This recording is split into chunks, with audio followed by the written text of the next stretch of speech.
नमस्कार दोस्तों, स्वागत है आपका एनजे साइंस क्लासेस में। मैं आपका दोस्त अखिलेश चौधरी और आज मैं हाजिर हूँ फिर से एक नए वीडियो के साथ। इस वीडियो में हम बायोलॉजी के 30 एमसीक्यू डिस्कस करेंगे जो कि हमारे बीएससी नर्सिंग, पैरामेडिकल, जेएनएम और एएनएम नर्सिंग एंट्रेंस एग्ज़ाम में हमारी हेल्प करेंगे। ठीक, ये हमारा इस सीरीज़ में 14th वीडियो है और हम इस सीरीज़ में बायोलॉजी के एमसीक्यू डिस्कस कर रहे हैं, हर चैप्टर से 30 एमसीक्यू।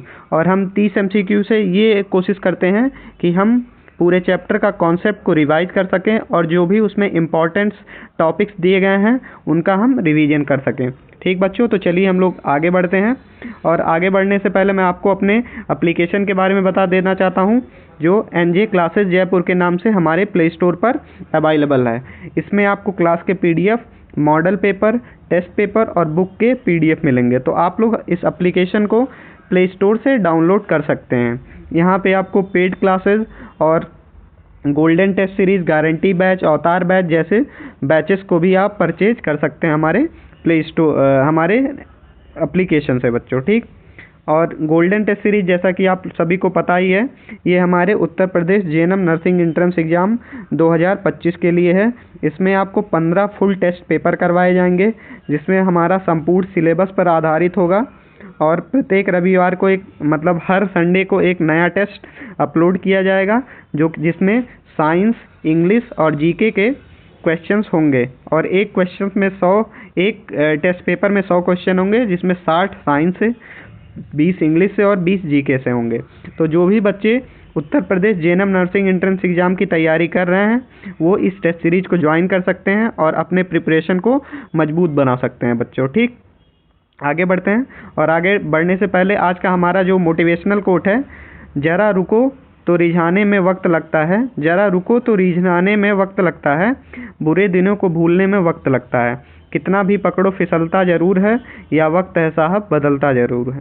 ठीक दोस्तों, तो आज जो भी हमारा टाइम चल रहा है वो कभी ना कभी ख़त्म होता है, तो इसीलिए हमें हमेशा पॉजिटिव रहना चाहिए और अपने फ्यूचर के लिए अच्छा सोचना चाहिए बच्चों। ठीक, चलिए आज का क्वेश्चन सीरीज स्टार्ट करते हैं। और सबसे पहला क्वेश्चन है हमारा, the endocrine gland responsible for producing insulin. पूछ रहा है इंसुलिन का उत्पाद कराने के लिए जिम्मेदार एंडोक्राइन ग्रंथि कौन सी होती है।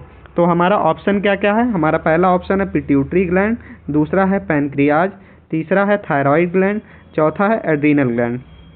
तो देखिए, जो हमारा पैनक्रियाज होता है ये हमारा इंसुलिन प्रोड्यूस करता है बच्चों। पिट्यूटरी ग्लैंड हमारा क्या प्रोड्यूस करता है, पिट्यूटरी ग्लैंड हमारा मास्टर ग्लैंड होता है। क्या कहते हैं बच्चों, इसको हम लोग मास्टर ग्लैंड कहते हैं। ठीक, अब मास्टर ग्लैंड का काम क्या होता है, मास्टर ग्लैंड का काम क्या होता है, और भी हमारे बॉडी में जितने भी ग्लैंड्स पाए जाते हैं उनको ये क्या करता है, कंट्रोल करता है। जैसे हमारा हाइपोथैलेमस हो गया, हाइपोथैलेमस को कंट्रोल करता है, थैलेमस को कंट्रोल करता है, एंटीरियर पिट्यूटरी को कंट्रोल करता है, पोस्टीरियर पिट्यूटरी को कंट्रोल करता है।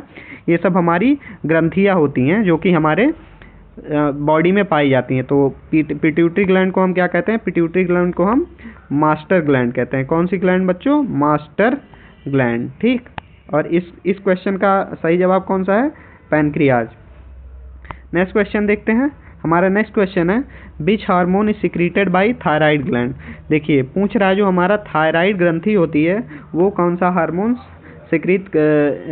निकालती है या सिक्रीट करती है, इंसुलिन, थायरॉक्सिन, एड्रीनल, प्रोजेस्टेरोन। तो देखिए, जो हमारा ये थायराइड ग्लैंड होता है वो हमारा थायरॉक्सिन हार्मोन प्रोड्यूस करता है। अब देखिए, थायराइड ग्लैंड कहाँ पे होता है, जो हमारी नेक होती है, नेक के आगे जो एक, ये सपोज करिए हमारा नेक है, नेक के यहाँ पे एक एडम्स एप्पल होता है। ठीक, तो यहाँ पे ही हमारा थायराइड ग्लैंड पाया जाता है वो। और इसका स्ट्रक्चर कैसा होता है, इसका स्ट्रक्चर बाइलोब्युलर होता है। कैसा होता है बच्चों, ऐसा स्ट्रक्चर होता है। ठीक, ये हमारा थायराइड ग्लैंड होता है। ठीक, जो मैं कलर कर रहा हूँ इसका शेप ऐसे ही होता है। किसका शेप, थायराइड ग्लैंड का। इसमें 2 लोब पाए जाते हैं, एक राइट लेफ्ट लोब होता है और एक लेफ्ट लोब होता है बच्चों। ठीक, और इसी के अंदर हमारे पैराथायराइड ग्लैंड पाए जाते हैं। मैं एक डॉट से दिखा रहा हूँ, जैसे जो हमारा ये ब्लैक डॉट है, समझ लीजिए ये पैराथायराइड ग्लैंड है जो हमारे थायराइड ग्लैंड के अंदर ही पाए जाते हैं। ठीक, ये एक लोब में 2 पाए जाते हैं, ठीक। और जो इन दोनों लोब को ज्वाइन करता है, ये हमारा राइट लोब हो गया, ये हमारा लेफ्ट लोब हो गया, और जो इन दोनों लोब को ज्वाइन करता है उसको हम क्या बोलते हैं, इस्थैमस बोलते हैं। क्या बोलते हैं बच्चों, इस्थैमस, ESTHMAS, इस्थैमस बोलते हैं, ठीक। तो हमारा क्लियर हो गया थायराइड ग्लैंड होता क्या है और थायराइड ग्लैंड क्या प्रोड्यूस करता है। देखिए थायराइड ग्लैंड हमारी एक प्रकार की ग्रंथि होती है और ये क्या प्रोड्यूस करती है, थायरॉक्सिन हार्मोन प्रोड्यूस करती है बच्चों, ठीक। नेक्स्ट क्वेश्चन देखते हैं। The hormone that regulate the metabolic rate in the body, वह हार्मोन जो शरीर में चयापचय दर को नियंत्रित करता है, ठीक बच्चों। पूछ रहा है हमारे बॉडी में ऐसा कौन सा हार्मोन है जो हमारे मेटाबॉलिक सिस्टम को कंट्रोल करता है। किसको कंट्रोल करता है, मेटाबॉलिक सिस्टम को। ऑप्शन क्या क्या है, थायरॉक्सिन, कॉर्टिसोल, इंसुलिन, टेस्टोस्टेरोन। तो देखिए जो हमारा थायरॉक्सिन होता है, थायरॉक्सिन हार्मोन होता है, कहाँ से निकलता है, ये थायराइड ग्लैंड से निकलता है। कहाँ से निकलता है बच्चों, थायरॉइड ग्लैंड से निकलता है। तो ये हमारे बॉडी के मेटाबॉलिक फंक्शन को कंट्रोल करता है। मेटाबॉलिक फंक्शन क्या होता है, जो भी हमारे शरीर में केमिकल रिएक्शंस हो रहे हैं, कोई भी रिएक्शन हो रहा है उसको हम मेटाबॉलिक रिएक्शन कहते हैं। हमारे बॉडी में 2 टाइप के मेटाबॉलिक रिएक्शन होते हैं, एक होता है कैटाबॉलिज्म, कैटाबॉलिज्म का मतलब क्या होता है, किसी एक कॉम्प्लेक्स को छोटे छोटे टुकड़ों में तोड़ना, ठीक। कोई एक मॉलिक्यूल है उसको कई छोटे छोटे टुकड़ों में तोड़ना होता है कैटाबॉलिज्म। और दूसरा होता है हमारा एनाबॉलिज्म बच्चों। क्या होता है, एनाबॉलिज्म, ठीक। एनाबॉलिज्म में क्या होता है, कई छोटे छोटे कंपाउंड से मिल करके, कई छोटे छोटी चीज़ों से मिलकर एक बड़ा स्ट्रक्चर बनता है, इसको हम एनाबॉलिज्म बोलते हैं बच्चों। तो ठीक, ये क्वेश्चन क्लियर हो गया। हमारा कौन सा हार्मोन रेगुलेट करता है, हमारा जो थायरॉक्सिन हार्मोन है ये रेगुलेट करता है हमारे बॉडी के मेटाबॉलिक फंक्शन को। नेक्स्ट क्वेश्चन देखते हैं। Which hormone is responsible for the fight और फ्लाइट रिस्पॉन्स। पूछ रहा है वह हार्मोन जो लड़ाई या उड़ान प्रतिक्रिया के लिए जिम्मेदार है। तो हमारा ऑप्शन क्या क्या है, कॉर्टिसोल, एड्रीनलिन, थायरॉक्सिन, एस्ट्रोजन। अब देखिए फ्लाइट और फ्लाइट का मतलब क्या होता है। देखिए हमारी बॉडी कहीं भी किसी भी इमरजेंसी में जब होती है तो वो एक हार्मोन प्रोड्यूस करती है, तो उसी हार्मोन को हम फ्लाइट एंड फाइट हार्मोन कहते हैं। तो वही पूछ रहा है कि जिसको हम फ्लाइट एंड फाइट हार्मोन कहते हैं या रिस्पॉन्स कहते हैं वो किस हार्मोन के वजह से होता है बच्चों। ठीक, सपोज करिए कोई बॉडी है हमारी, डायग्राम बस मत जाइएगा। कभी देखा होगा आप लोगों ने, कहीं आप खड़े होते हैं या आप कहीं जा रहे होते तो कोई कुत्ता अगर आपको भौंकता है तो आप डर जाते हैं और भागते हैं तेज़ी से। तो उस समय हमारी बॉडी में कुछ हार्मोन सिक्रीट हो रहे होते हैं। तो पूछ रहा है वो, और वही हार्मोन हमारे फ्लाइट और फाइट रिस्पॉन्स के लिए रिस्पॉन्सिबल होते हैं। फ्लाइट और फाइट रिस्पॉन्स क्या होता है, हमारा जो ब्लड प्रेशर है बॉडी का वो बढ़ जाता है, हमारी जो रुएं होते हैं, बॉडी के जो हेयर्स होते हैं वो खड़े हो जाते हैं, मतलब इरेक्ट हो जाते हैं। क्या हो जाते हैं बच्चों, इरेक्ट हो जाते हैं।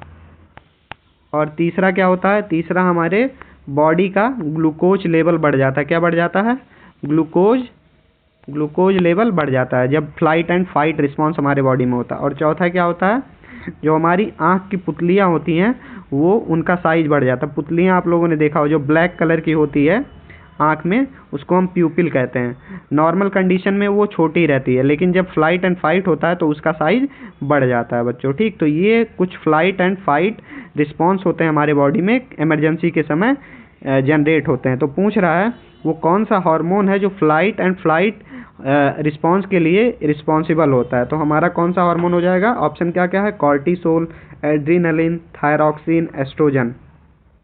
तो जो हमारा एड्रीनलिन हार्मोन है, ऑप्शन नंबर बी, ये रिस्पॉन्सिबल होता है फ्लाइट, फाइट और फ्लाइट के रिस्पॉन्स के लिए। ठीक बच्चों, नेक्स्ट क्वेश्चन देखते हैं।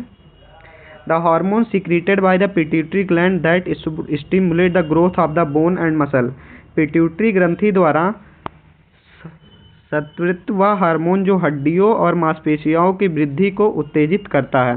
पूछ रहा है पिट्यूटरी ग्लैंड से ऐसा कौन सा हार्मोन सीक्रेट होता है जो हमारे हड्डियों की लंबाई को बढ़ाता है, जो हमारी बोन होती है उसके लंबाई को बढ़ाता है, और जो हमारी मांसपेशियां होती हैं, क्या होती हैं बच्चों, जो हमारी मांसपेशियाँ होती हैं उनके लंबाई को बढ़ाता है। तो ऐसा कौन सा हार्मोन है जो इनको इंक्रीज करता है, मतलब इनके लेंथ को बढ़ाता है? तो वो हार्मोन कौन सा होता है बच्चों? ऑप्शन हमारे पास क्या क्या है? Growth hormone, insulin, thyroxine, adrenaline. तो जो हमारा ग्रोथ हार्मोन है वो हमारे हड्डियों की लंबाई को और मांसपेशियों को हमारे शरीर में बढ़ाता है बच्चों। ठीक, क्लियर? नेक्स्ट क्वेश्चन देखते हैं। नेक्स्ट क्वेश्चन हमारा, which hormone is involve in the regulation of menstrual cycle? देखिए अब मेंस्ट्रुअल साइकिल क्या होता है? मेंस्ट्रुअल साइकिल क्या होता है? जो हमारे फीमेल्स या वुमेन्स होती हैं उनमें एक मानसिक साइकिल चलती है। क्या चलती है बच्चों? मेंस्ट्रुअल साइकिल चलती है। इसको हम रिप्रोडक्टिव साइकिल भी कहते हैं बच्चों। क्या कहते हैं? Reproductive cycle. ठीक, रिप्रोडक्टिव साइकिल भी कहते हैं बच्चों। ठीक, मेंस्ट्रुअल साइकिल को। तो पूछ रहा है वो कौन सा हार्मोन होता है जो इस मेंस्ट्रुअल साइकिल को रेगुलेट करता है। ऑप्शन क्या क्या है? Progesterone, insulin, estrogen, both A and सी।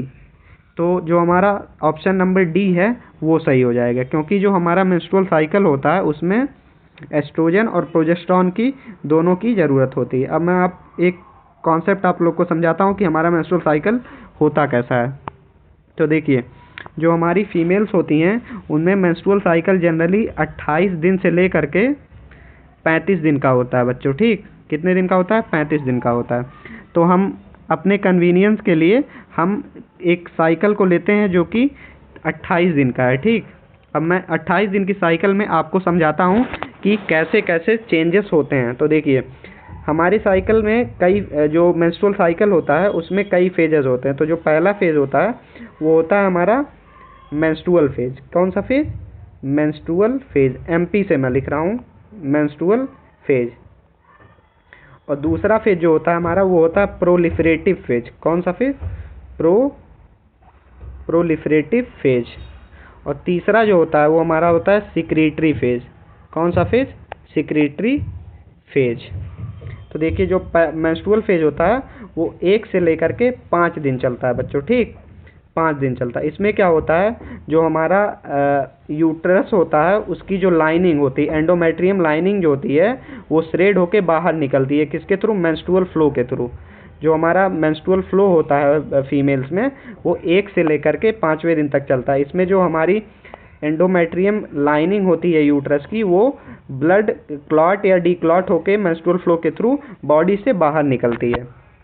और देखिए, जो दूसरा होता है प्रोलिफरेटिव फेज होता है, इसमें जो हमारी एंडोमेट्रियम लाइनिंग होती है, जैसे ये हमारा यूट्रस है, सपोज करिए ये हमारा यूट्रस है। ठीक, यूट्रस है, इधर फैलोपियन ट्यूब है, दोनों साइड फैलोपियन ट्यूब होती है और एक यूट्रस होता है। तो जो इसकी लाइनिंग होती है, ये जो मैं लाइनिंग बना रहा हूँ एंडोमेट्रियम, ठीक, इसको हम एंडोमेट्रियम कहते हैं। तो प्रोलिफरेटिव फेज में ये लाइनिंग हमारी थिक होती है, मतलब ये फिर से रीजनरेट होती है, क्योंकि देखिए मेंस्ट्रुअल फेज में ये लाइनिंग बाहर आ गई है और प्रोलिफरेटिव फेज में ये लाइनिंग हमारी दोबारा बनती है। तो जब हमारा प्रोलिफरेटिव फेज चल रहा होता है तो इस समय हमारी बॉडी में एस्ट्रोजन जो हार्मोन होता है वो निकलता है। ठीक, फिर ये कब तक चलता है? ये चलता है हमारा 6 से लेके 14वें दिन तक। ठीक, फिर 15वें दिन क्या होता है? 15वें दिन हमारे जो ओवरीज होती हैं, ओवरी जो होती है वहाँ से क्या होता है? वहाँ से एग निकलता है। क्या निकलता है बच्चों? एग निकलता है। जो हमारे फॉलिक्यूल्स होते हैं उनसे एग्स निकलता है। क्या निकलता है? एग निकलता है। कौन से दिन? 15वें दिन बच्चों। ठीक, फिर 15वें दिन, फिर 16वें दिन से लेके 28वें दिन तक फिर चलता है हमारा कौन सा फेज? Secretary phase. इसमें क्या होता है, जो हमारे यूट्रस की, ये सपोज करिए हमारा, ठीक, ये हमारा यूट्रस है बच्चों। क्या है? हमारा यूट्रस है। ठीक, ये इसकी लाइनिंग हो गई और ये हमारी फैलोपियन ट्यूब हो गई, ये हमारी फैलोपियन ट्यूब हो गई। ये जो लाइनिंग है हमारी, ठीक, तो इसमें ब्लड वेसल्स की ऐसे क्वाइलिंग होती है, इसमें ब्लड वेसल्स का फॉर्मेशन होता है और जो यहाँ पे ग्लैंड पाए जाते हैं वो ग्लैंड सिक्रीट करते हैं। क्या सिक्रीट करते हैं? यूट्राइन मिल्क सिक्रीट करते हैं बच्चों। इसको हम क्या बोल रहे हैं? यूट्रस है हमारा ये। ठीक, यूट्रस है। ठीक, ये होता है काम किसका? Secretary phase. सेक्रेटरी फेज कितने दिन तक चलती है? 16वें दिन से लेके 28वें दिन तक चलती है।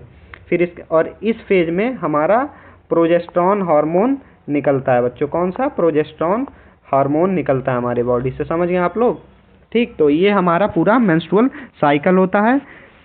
1 से लेके 5वें दिन तक मेंस्ट्रुअल फेज चलता है।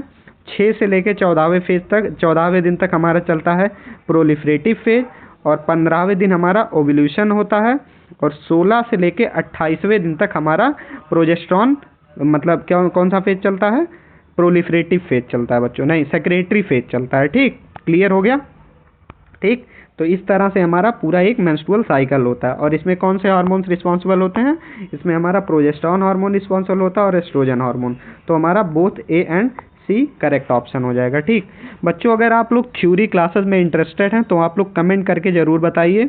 हम थ्योरी क्लासेस को भी रन करने की पूरी कोशिश करेंगे ताकि आप लोग का जो थ्योरेटिकल पोर्शन है वो काफ़ी अच्छे से क्लियर हो सके बच्चों। ठीक, चलिए नेक्स्ट क्वेश्चन देखते हैं। The feedback mechanism that control the secretion of thyroid hormone, पूछ रहा है वह फीडबैक तंत्र जो थायराइड हार्मोन के स्राव को नियंत्रित करता है। ठीक, ऑप्शन हमारा क्या क्या है, negative feedback, positive feedback, both A and B, none of the above. तो देखिए अब फीडबैक मैकेनिज्म क्या होता है मैं आपको समझाता हूँ। देखिए हमारे बॉडी में क्या होता है, जो हमारा पहले हार्मोन का रेगुलेशन कैसे होता है वो देख लीजिए। सबसे जो हमारा हाइपोथैलेमस होता है, क्या होता है बच्चों, हाइपोथैलेमस। ठीक, हाइपोथैलेमस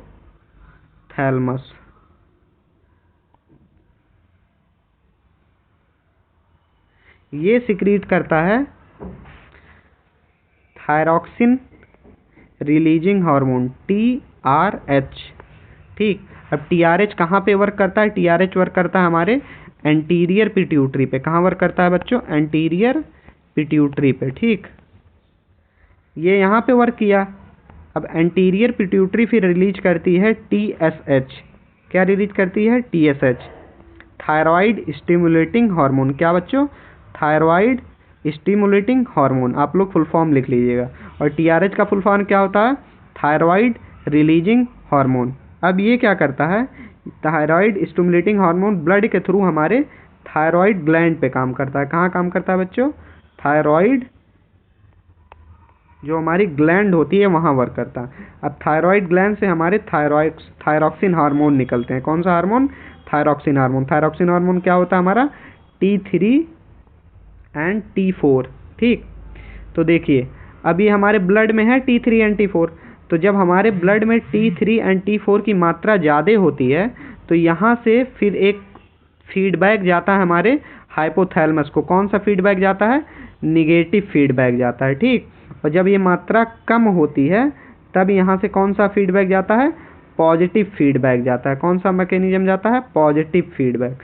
पॉजिटिव फीडबैक मतलब कि ब्लड में T3 एंड T4 की मात्रा कम है, इसको बढ़ाना है। और निगेटिव का मतलब क्या, T3 एंड T4 की मात्रा ज़्यादा है, इसको कम करना। तो इसी को हम कहते हैं, यहाँ जाएगा फिर मतलब निगेटिव गया तो ये इसका सिक्रीशन कम हो जाएगा, इसका कम होगा तो TSH भी कम हो जाएगा।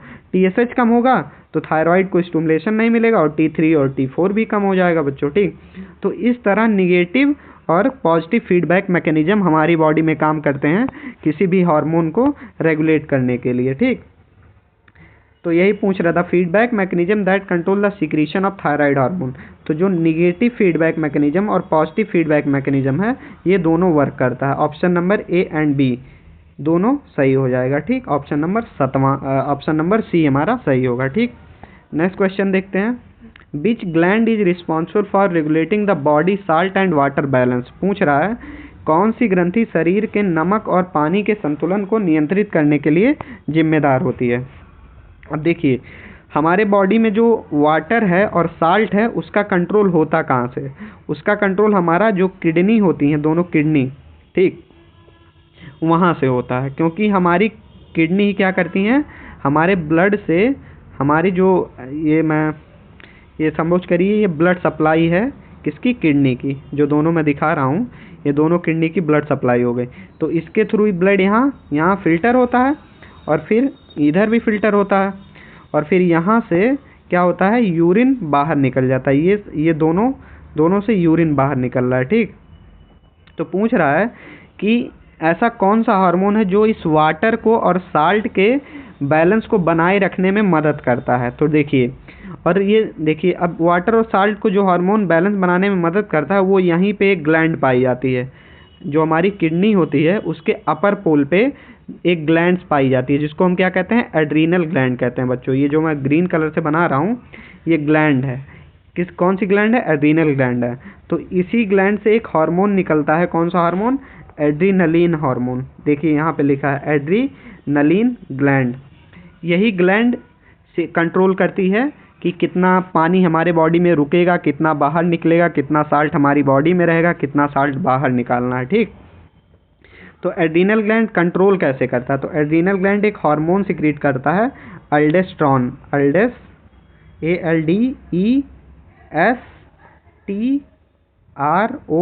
अल्डेस्ट्रॉन एक हार्मोन होता है। ठीक, यही रिस्पॉन्सिबल होता है हमारे बॉडी में वाटर, किसका? वाटर का, ठीक, और साल्ट का, NaCl को हम क्या कहते हैं?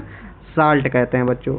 ठीक, इसकी मात्रा को बनाए रखने में, मतलब मेंटेन करने में अल्डेस्ट्रॉन हमारा जो हार्मोन होता है वही काम करता है। अल्डेस्ट्रॉन सिक्रीट कहाँ से होता है? हमारे एड्रीनल ग्लैंड से होता है बच्चों। ठीक, क्लियर हो गया? नेक्स्ट क्वेश्चन देखते हैं। The hormone involve in the regulation of blood sugar. पूछ रहा है रक्त शर्करा स्तर के नियमन में शामिल हार्मोन कौन सा? पूछ रहा है हमारे ब्लड में ग्लूकोज को मेंटेन करने में कौन? और growth hormone, cortisol, adrenaline, insulin. तो हमारा इंसुलिन जो होता है वो मेंटेन करने में हेल्प करता है। ठीक बच्चों, नेक्स्ट क्वेश्चन देखते हैं। Which of the following is a disorder caused by insufficient insulin production. पूछ रहा है निम्नलिखित में से कौन सा विकार इंसुलिन उत्पादन की कमी के कारण होता है? देखिए, हमारे बॉडी में जब इंसुलिन की मात्रा कम होती है तो उससे कौन सी बीमारी हमको होती है? ऑप्शन क्या क्या है? Cushing syndrome, hypothyroidism, hypertension, diabetes. तो देखिए, जो हमारा डायबिटीज़ होता है वो होने का चांस होता है। इंसुलिन का काम क्या होता है? इंसुलिन का काम क्या होता है? इंसुलिन का काम होता है जो ब्लड में ग्लूकोज की मात्रा है, शुगर की मात्रा है, उसको कम करना। क्या करना? कम करना बच्चों। ठीक, तो अगर इंसुलिन नहीं बनेगा तो हमारा ग्लूकोज बढ़ जाएगा बॉडी में, और ग्लूकोज जब बढ़ जाता है बॉडी में तो उसको हम डायबिटीज़ कहते हैं। डायबिटीज़ मतलब मधुमेह। ठीक बच्चों, क्लियर? नेक्स्ट क्वेश्चन देखते हैं। Parkinson disease is characterise by. Parkinson रोग की विशेषता क्या है? अब देखिए, पार्किंसन एक डिसऑर्डर होता है या एक बीमारी होती है जो हमारे दिमाग से कनेक्टेड होती है। मतलब ये एक दिमागी बीमारी है, एक न्यूरोलॉजिकल बीमारी है। तो इसमें पूछ रहा होता क्या है? ठीक, ऑप्शन हमारे पास क्या क्या है? मसल रिजिडिटी, मांसपेशियों में कठोरता, यादाश्त का नुकसान, मिर्गी की दौरे, या कांपने और कंपन, ट्रिमर्स एंड शेकिंग्स। तो जो पार्किंसन बीमारी होती है उसमें हमारे हाथ और पैर कांपते हैं। ठीक, कांपते हैं और ऐसे जोर जोर से शेक करते हैं। मतलब अगर जैसे हम लोग का नॉर्मल है कि हम लोग अपने हाथ को कंट्रोल कर सकते हैं, लेकिन जिनको पार्किंसन होता है उनका हाथ ऐसे कांपते रहता है, हमेशा हिलते रहता है बच्चों। ठीक, इसको हम पार्किंसन कहते हैं। ठीक, नेक्स्ट क्वेश्चन देखते हैं। Which part of the brain is affected by Parkinson disease. पूछ रहा है जो पार्किंसन डिजीज होती है उसमें ब्रेन का कौन सा हिस्सा अफेक्टेड होता है, मतलब उस कौन से हिस्से में कमी पाई जाती है? ऑप्शन क्या क्या है हमारे पास? ऑप्शन हमारा cerebrum, basal ganglia, medulla oblongata. तो देखिए, जो हमारा पार्किंसन डिजीज होता है बच्चों उसमें जो हमारे ब्रेन का बेसल गैंग्लिया होता है उसमें डिफेक्ट पाए जाते हैं। मतलब उसमें कोई प्रॉब्लम होता है जिसके वजह से हमें पार्किंसन डिजीज होता है। कौन सा डिजीज बच्चों? Parkinson disease. पार्किंसन डिजीज में क्या क्या होता है? हमारे हाथ पैर कांपते हैं, जो हमारा हाथ होता है बच्चों वो ऐसे हिलते रहता है, मतलब इधर कभी भी वो एक जगह पर स्थिर नहीं बना रहता है। ठीक बच्चों, समझ में आ गया? नेक्स्ट क्वेश्चन देखते हैं। Alzheimer disease primary affect the. देखिए, अब इसी तरह एक एल्जाइमर भी बीमारी होती है। अब पूछ रहा है एल्जाइमर रोग मुख्य रूप से किसे प्रभावित करता है? ऑप्शन क्या क्या है हमारा? मेमोरी, याददाश्त को, मसल मांसपेशियों का समन्वय, बैलेंस संतुलन, विजन दृष्टि। तो जो हमारा एल्जाइमर डिजीज होता है वो हमारी मेमोरी को अफेक्ट करता है, मतलब हमारी याद करने की क्षमता को या तो हमने कोई पास में चीज़ की है, हमको याद रहता है कि हमको ये चीज़ें याद है, तो मेमोरी को ही अफेक्ट करता है। अल्जाइमर डिजीज़ हमारे याद करने की क्षमता को अफेक्ट करता है। नेक्स्ट क्वेश्चन देखते हैं। One of the major cause of epilepsy, मिर्गी के प्रमुख कारणों में से एक है। ऑप्शन क्या क्या है हमारे पास? Lack of insulin, abnormal brain electrical activity, vitamin D deficiency, high blood pressure, lack of insulin. तो देखिए जो हमारी मिर्गी होती है, जिसको हम इंग्लिश में एपिलेप्सी कहते हैं, उसमें होता क्या, जो हमारे मस्तिष्क की असामान्य विद्युत गतिविधियां होती हैं, हमारे मस्तिष्क में, हमारे ब्रेन में एबनॉर्मल इलेक्ट्रिकल एक्टिविटी होती है, जिसके कारण हमें क्या होता है? एपिलेप्सी होता है, जिसको हम मिर्गी भी कहते हैं बच्चों। ठीक, नेक्स्ट क्वेश्चन देखते हैं। The brain structure affected in the Alzheimer disease, पूछ रहा है अल्जाइमर रोग में प्रभावित मस्तिष्क संरचना। ऑप्शन क्या क्या है हमारे पास? देखिए जो अल्जाइमर डिजीज होता है वो हमारे ब्रेन को अफेक्ट करता है, ब्रेन को अफेक्ट करता है। ठीक बच्चों, ये हमारा ब्रेन है, इसके दो लोब होते हैं, लेफ्ट लोब, राइट लोब। ठीक, और इसमें ढेर सारे स्ट्रक्चर्स पाए जाते हैं, जैसे hippocampus, medulla, cerebellum, thalamus, frontal lobe, temporal lobe, parietal lobe, ढेर सारे लोब्स पाए जाते हैं। तो पूछ रहा है इसमें से कौन सा हिस्सा हमारे ब्रेन का अफेक्ट होता है अल्जाइमर डिजीज में। ठीक, ऑप्शन क्या क्या है? Hippocampus, medulla, cerebellum, thalamus. तो देखिए जो हमारा हिपोकैम्पस होता है वो अल्जाइमर डिजीज में अफेक्टेड होता है, क्योंकि हिपोकैम्पस से ही हमारी जो मेमोरी होती है, जिसको हम याददाश्त कहते हैं, वो मेंटेन की जाती है। ठीक बच्चों, तो हमारा हिपोकैम्पस अफेक्टेड होता है अल्जाइमर डिजीज में। ठीक, नेक्स्ट क्वेश्चन देखते हैं। Epilepsy is commonly treated with, मिर्गी का इलाज सामान्यतः किससे किया जाता है? ऑप्शन क्या क्या है हमारे पास? सर्जरी से इलाज किया जाएगा, या एंटी एपिलेप्टिक ड्रग से किया जाएगा, हार्मोनल थेरेपी से किया जाएगा, या फिजियोथेरेपी से किया जाएगा। तो देखिए जो हमारा एपिलेप्सी होता है उसको हम एंटी एपिलेप्टिक ड्रग मतलब ऐसी दवाइयाँ जो हम मिर्गी के मरीज को देते हैं बच्चों। ठीक, क्लियर? सर्जरी एपिलेप्सी का सर्जरी में कोई इलाज नहीं है बच्चों। ठीक, हम ब्रेन का कोई भी हिस्सा निकाल नहीं सकते जिससे हमारी एपिलेप्सी सही हो जाए। और हार्मोनल थेरेपी किसको कहते हैं बच्चों? हार्मोनल थेरेपी में पेशेंट को हार्मोन्स दिए जाते हैं, मतलब जो हमारे बॉडी में हार्मोन्स प्रोड्यूस होते हैं उसको पेशेंट को ऊपर से दिए जाते हैं, मतलब ओरली दिए जाते हैं या नसों में लगाया जाता है इंजेक्शन के थ्रू, उसको हम हार्मोन थेरेपी कहते हैं। और फिजियोथेरेपी क्या होता है बच्चों? फिजियोथेरेपी का मतलब होता है जो भी हमारे एक्सरसाइज से रिलेटेड, बॉडी के मूवमेंट से रिलेटेड एक्सरसाइजेज होती हैं उसको हम फिजियोथेरेपी में लेते हैं बच्चों। तो हमारा करेक्ट ऑप्शन क्या है? Option number B, anti epileptic drug. ठीक, मिर्गी रोधी दवाएं। ठीक, नेक्स्ट क्वेश्चन देखते हैं। Which is the primary cause of Parkinson disease, पूछ रहा है जो पार्किंसन डिजीज होता है जिसमें हाथ पैर कांपते हैं, इंसान सही से खड़ा नहीं हो पाता, उसका पोस्चर ऐसे टेढ़ा हो जाता है, या वो कोई काम करने जाता है तो हाथ हिलते रहता है, चाय पीता है तो चाय नहीं पी पाता है।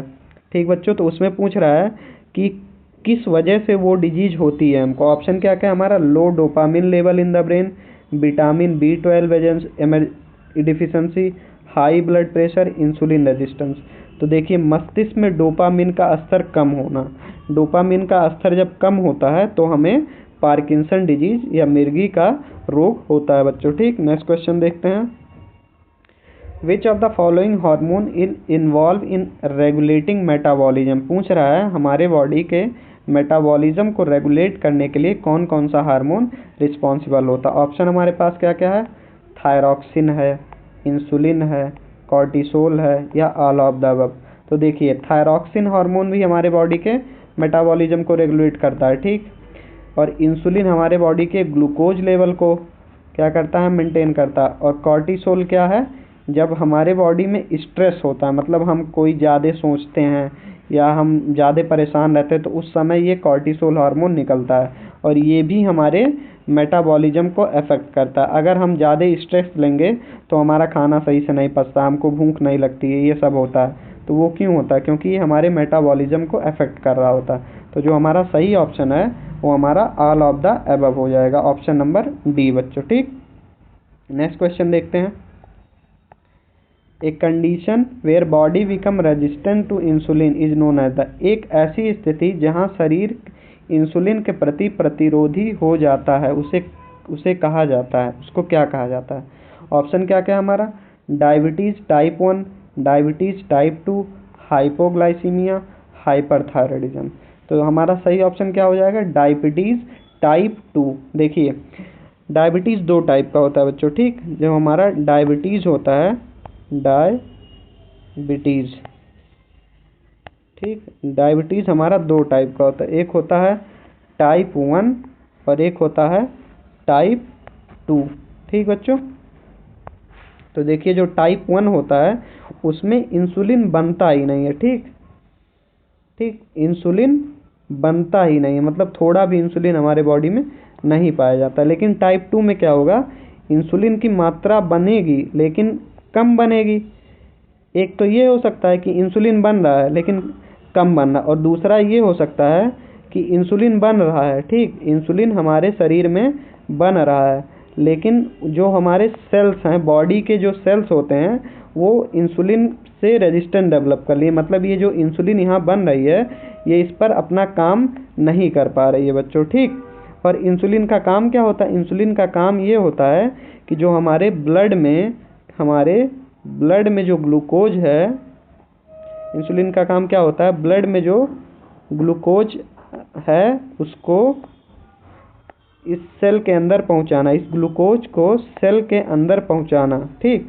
तो जब इंसुलिन इस सेल पे काम करेगा, इंसुलिन इस सेल पर काम करेगा तभी तो पहुंचा पाएगा ब्लड, इस सेल पे उसको काम करना चाहिए, तभी ये ग्लूकोज को सेल के अंदर पहुंचा पाएगा।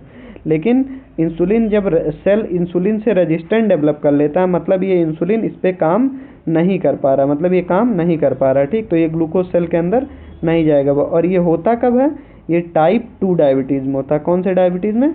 टाइप 2। डायबिटीज़ दो टाइप का होता है, एक होता है टाइप 1 और एक होता है टाइप 2। तो हमारा सही ऑप्शन क्या है? हमारा सही ऑप्शन है डायबिटीज़ टाइप 2, ठीक बच्चों, क्लियर। नेक्स्ट क्वेश्चन देखते हैं।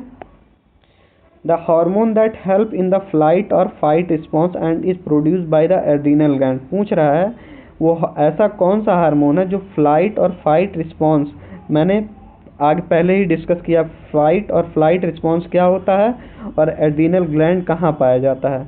एड्रीनल ग्लैंड कहाँ पाया जाता है? जो हमारा किडनी होता है, जो किडनी का हमारा ऊपरी भाग होता है, ये वाला हिस्सा, ठीक, यहाँ पे एड्रीनल ग्लैंड पाया जाता है बच्चों, ठीक। और एड्रीनल ग्लैंड से कौन सा हार्मोन निकलता है वो यही पूछ रहा है। तो कौन सा हार्मोन निकलता है? एड्रीनलिन हार्मोन निकलता है बच्चों, ठीक। ऑप्शन नंबर बी सही हो जाएगा, ठीक। नेक्स्ट क्वेश्चन देखते हैं।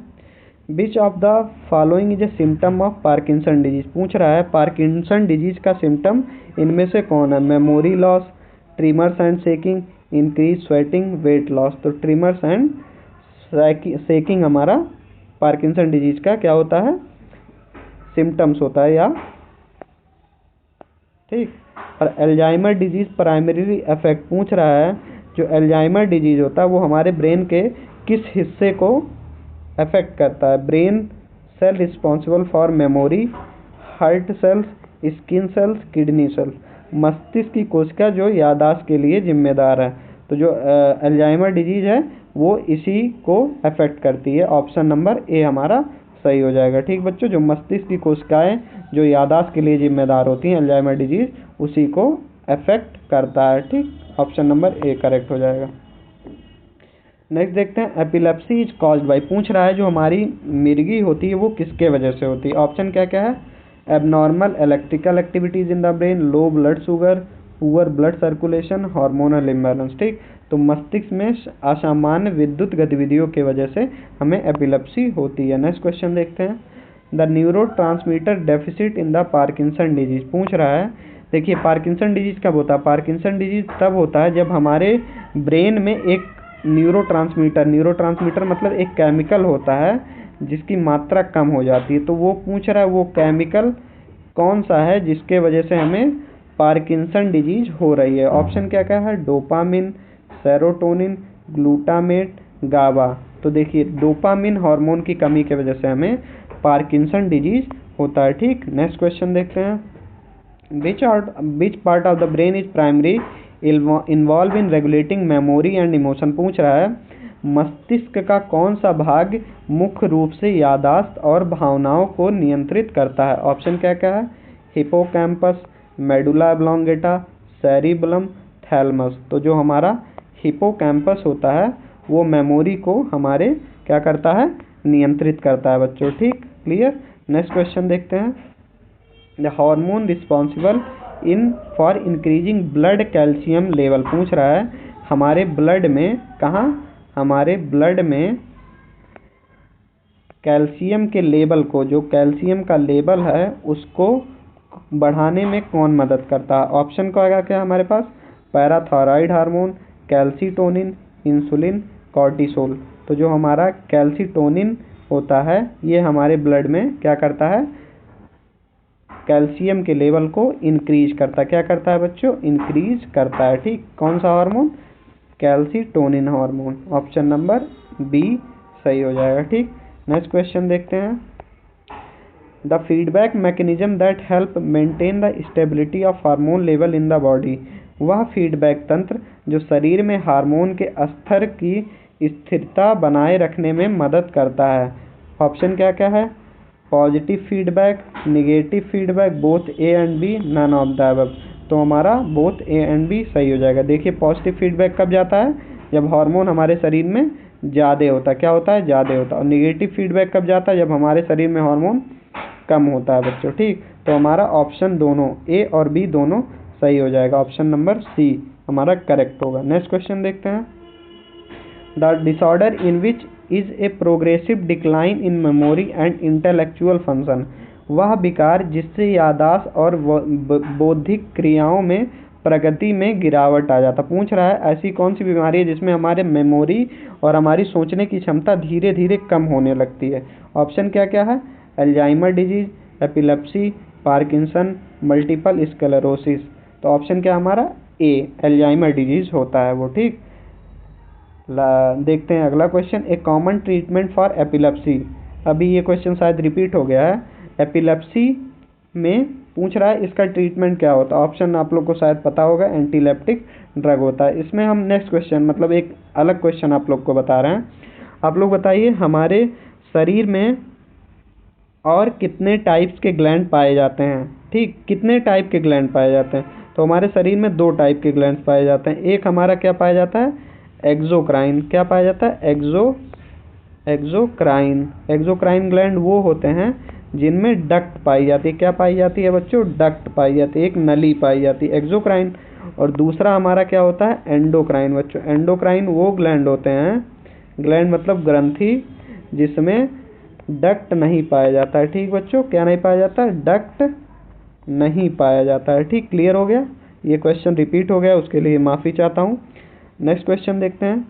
Which part of the nervous system is primarily affected in the Parkinson. पूछ रहा है पार्किंसन रोग में तंत्रिका तंत्र का कौन सा भाग मुख्य रूप से प्रभावित होता है? ऑप्शन क्या क्या हमारे पास? Spinal cord, peripheral nervous system, basal ganglia, autonomic nervous system. ठीक, तो हमारा करेक्ट आंसर क्या हो जाएगा? जो हमारा ऑप्शन नंबर सी है। कौन सा हमारा? Option number C, basal ganglia हमारा मुख्य रूप से पार्किंसन डिजीज में प्रभावित होता है बच्चों। ठीक, तो आज का क्वेश्चन यही कंप्लीट होता है।